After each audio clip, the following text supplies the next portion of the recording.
আমার হাতে পায়ে বান্ধিয়া পানিতে ডুবাইয়া আমার তবুও বলবো তুই আমার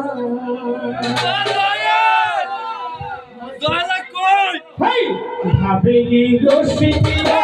হাতে পায়ে বান্ধিয়া পানিতে ডুবাইয়া